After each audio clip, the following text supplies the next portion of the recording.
यहाँ देख लो, अगर x 20 मिला तो 20 माइनस 5 15, तो डिस्टेंस क्या आ जाएगा 60 इंटू 15 900।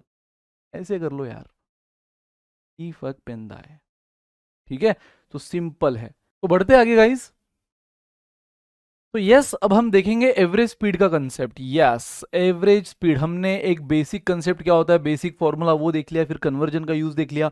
अभी सबसे धांसू कंसेप्ट हमने देखा प्रोपोर्शनलिटी की, एक फैक्टर कांस्टेंट है तो फिर बचे हुए दो में क्या रिलेशन बनता है ना। ये भी हम फाउंडेशन लेवल तक ही कवर कर रहे हैं, इसमें मॉडरेट एडवांस गाइस दबा के एकदम जोरदार पढ़ेंगे।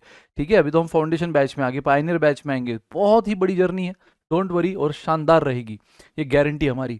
So yes, average speed guys simple है। मान लो अगर एक इंसान ए टू बी जा रहा है विद द स्पीड S1 और B टू A आ रहा है with the speed S2, so what is the average speed of entire journey. अगर आपको ऐसा पूछे तो मेजॉरिटी स्टूडेंट के दिमाग में क्या आते हैं। मान लो अगर एक बंदा A टू B जा रहा है with the speed of 100, B to A आ रहा है with the speed of 150, so what is the average speed of the person for the entire journey. जाने की स्पीड पता है, आने की स्पीड पता है, पूरे जर्नी की एवरेज स्पीड पूछी है, तो मेजॉरिटी स्टूडेंट क्या करते हैं, सर कितना ईजी है, एवरेज मतलब हमें पता है दोनों का addition upon 2, S1 plus S2 upon 2। भाई ये करोगे ना तो गए, ये करोगे तो पहली फुर्सत में गए, क्योंकि गाइस एवरेज स्पीड कभी भी सिंपल एवरेज से नहीं निकलती। ये आपने जो फॉर्मूला यूज किया ना, सिंपल एवरेज है ना। एवरेज स्पीड निकालने का फॉर्मूला जो होता है वो यूज करता है हार्मोनिक मीन, हार्मोनिक एवरेज है। वो क्या है, वो हम सीक्वेंस एंड सीरीज में अलजेब्रा में डिटेल में पढ़ेंगे गाइस। ठीक है, लेकिन अभी आपको बस फोकस करना है कि भाई एवरेज स्पीड जब फिर ऐसी सिचुएशन आ जाए, सिंपल एवरेज यूज नहीं करते सर, आपने कहा कुछ अलग फॉर्मूला यूज करते, वो क्या है, तो वो सुन लो गाइस। जब भी आपको एवरेज स्पीड पूछना है, क्वेश्चन पूछ रहा है, तो आप यूज करोगे ये वाला formula, S1 plus S2 upon 2। जैसे मैंने कहा बिल्कुल नहीं, सिंपल एवरेज नहीं। पता है ये S1 खुद एक एवरेज है, ऐसा तो है नहीं मान लो A से वो निकला B डेस्टिनेशन जाने के लिए, और बस उसने जैसे व्हीकल स्टार्ट की 100 की स्पीड से चलने लगी ऑटोमेटिक। नहीं यार, पहले स्पीड आपकी कम होती फर्स्ट गियर में, फिर वो थोड़ी बढ़ती बढ़ती जाती है, फिर बहुत एक्सप्रेस हाईवे मिलने पे बहुत तेज़ भी होते हो, 180 भी होती है, फिर ट्रैफिक लगने पे कम भी होती है, सिग्नल लगने पे रुकते भी हो। ऐसा थोड़ी है ना कि 100 की स्पीड मतलब 100 की स्पीड से आखिरी तक चलते रहे, ट्रैफिक 100 की स्पीड से तोड़ते रहे, उड़ाते रहे लोगों को 100 की स्पीड से, नहीं। तो ये 100 अपने आप में क्या है, एवरेज स्पीड होती है, कि जाते समय थोड़ा सा कम हुआ, ज़्यादा हुआ, बढ़ा, कम हुआ, ऑन एन एवरेज 100 की स्पीड में आप A टू B पहुंच गए। आते समय रात थी, कम ट्रैफिक लगी, कम सिग्नल लगे, फिर भी स्पीड कम ज़्यादा होते होते ऑन एन एवरेज 150 की स्पीड में आप B टू A आ गए।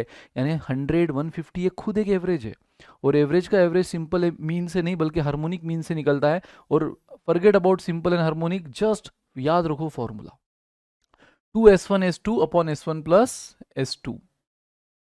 अगर आप इस फॉर्मूला से निकालते तो कितना आता, 100 प्लस 150 250 अपॉन 2 125। और पता है कोई ना कोई ऑप्शन में जरूर 125 वो जानबूझकर देता, जानबूझकर फंसाने के लिए, लेकिन 125 आंसर नहीं है गाइस। देख लो आप, 2 S1 कितना 100, S2 कितना 150 अपॉन S1 प्लस S2, तो 100 प्लस 150 250, बस इसको सॉल्व कर लो यार, एक जीरो 150 का और एक जीरो गया। Now 25 4 jar 100, 2 into 4 8, 8 into 15 120 kilometre per our. जो 125 बोलेगा वो गया, क्योंकि करेक्ट आंसर क्या है, अगर वो 100 की स्पीड से जा रहा है A to B to A, अगर वो 150 की स्पीड से आ रहा है तो ऑन एन एवरेज उसकी स्पीड क्या है for the entire journey 120। But guys ये जो फॉर्मूला आपने यूज किया, पता है इस फॉर्मूले का एक लिमिटेशन है कि ये तभी यूज होगा जब S1 और S2 से कवर किया हुआ डिस्टेंस सेम है। जैसे कि यस आप देख रहे हो, A टू B वो गया 100 की स्पीड में, B टू A वो आया 150 की स्पीड में, बट दोनों केस में भाई डिस्टेंस सेम है ना, जितना डिस्टेंस गया उतना ही डिस्टेंस आया। और अगर डिस्टेंस सेम है दोनों स्पीड का तो ये फॉर्मूला हिट है बॉस। लेकिन वही अगर डिस्टेंस अलग अलग होता तो फिर क्या सर, मतलब इतना तो समझ गया, दो स्पीड से किया हुआ डिस्टेंस अगर सेम है, मान लो S1 से 50 किलोमीटर किया, S2 से भी 50 किलोमीटर किया, तो अगर आपको एवरेज स्पीड पूछा है तो आपको किलोमीटर की डिस्टेंस की कोई जरूरत नहीं है, क्योंकि अगर दोनों डिस्टेंस सेम है तो एवरेज स्पीड निकालने का फॉर्मूला ये हिट है। लेकिन तब क्या करें सर, जब मान लो हम A टू B गए जिसका डिस्टेंस D1 था, फिर B टू C आए जिसका डिस्टेंस D2 था, फिर C टू D आए जिसका डिस्टेंस D3 था, और फिर D टू A आए जिसका डिस्टेंस D4 था। और हर जगह डिस्टेंस अलग अलग दिख रहा है आपको, D1 D2 D3 D4। और अब आपको ये एंटायर जर्नी की स्पीड अगर पूछी है तो फिर क्या करेंगे भाई, तो फिर कुछ नहीं करना है, जो सबसे जनरलाइज फॉर्मूला है स्पीड का जो सबसे जनरलाइज फॉर्मूला है वही आपने यूज करना है, जो कि है total distance upon total time. समझ में आया क्या? मगज में आया क्या? Total distance upon total time, यानी एंटायर जर्नी का टोटल डिस्टेंस, ये D1, ये D2, ये D3, ये D4 अपॉन पूरे जर्नी को लगने वाला। मान लो ये जर्नी A to B की T1 टाइम लगा, ये T2 लगा, ये T3 लगा, ये T4 लगा, तो टोटल डिस्टेंस क्या हुआ? सारे डिस्टेंस का एडिशन अपॉन सारे टाइम का एडिशन, खत्म।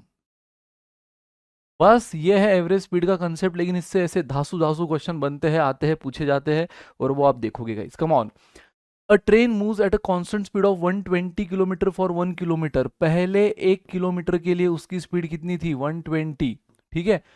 And at 40 kilometre per hour for next 1 kilometre, अगले 1 किलोमीटर के लिए भी उसकी स्पीड कितनी थी? 40। पहले 1 किलोमीटर के लिए 120, दूसरे 1 किलोमीटर के लिए 40 किलोमीटर। क्वेश्चन पूछ कर रहा है